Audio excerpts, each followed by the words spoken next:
नमस्कार मित्रों, मैं भोजपुरी गायक दुर्गा दिलवाला आज आप लोगों के बीच एक बहुत ही बेहतर दर्द भरा सॉन्ग लेके आया हूं। अगर आप लोगों को पसंद आए तो प्लीज लाइक शेयर और सब्सक्राइब कीजिएगा। तो आइए सुनिए। कहते हैं दिल के सारे अरमान मांग लो, दिल के सारे अरमान मांग लो, अगर जरूरत पड़ी तो मेरी जान मांग लो। मैं तुमसे आज भी मोहब्बत करता हूँ, मैं तुमसे आज भी मोहब्बत करता हूँ, उतना कल भी करता रहूंगा। नहीं होता विश्वास तो मेरे चेहरे की हर एक मुस्कान मांग लो। आइए सुनिएगा।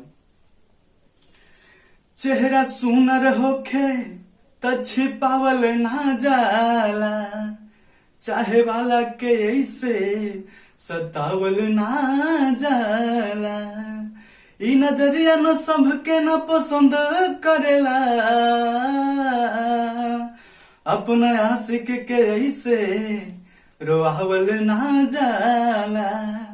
लइका कहा था कि देदा हो देदा देदा दिल जवानी में, देदा हो देदा देदा दिल जवानी में। हो तो से मांगिले, हो तो से मांगिले प्यार निशानी में, प्यार मांगिले तो से निशानी में। देदा हो देदा देदा दिल जवानी में, प्यार से प्यार देदा न करा सितम।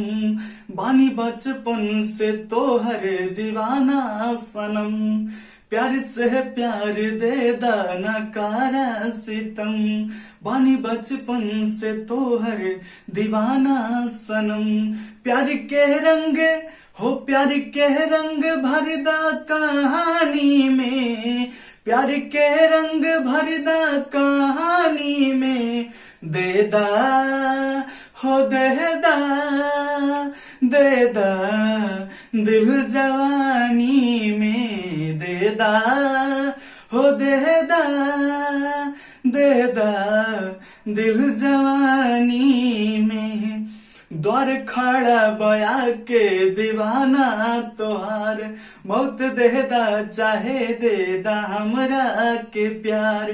द्वार खड़ा बया के दीवाना तोहार, मौत देदा चाहे देदा हमरा के प्यार। हो दिल दे के, हो दिल दे के लिखला नाम दानी में, दिल दे के लिखला नाम दानी में। देदा हो देदा देदा दिल जवानी में। नाही मिलबू त छोड़ के शहर जाइब हो, नाही मिलबू त छोड़ के शहर जाइब हो। तोहरा नाम के जहर खा के मर जाइब हो। फिर का बहूना, हो फिर का बहूना मिलब जिंदगानी में। देदा हो देदा देदा दिल जवानी में, देदा हो देदा देदा दिल जवानी।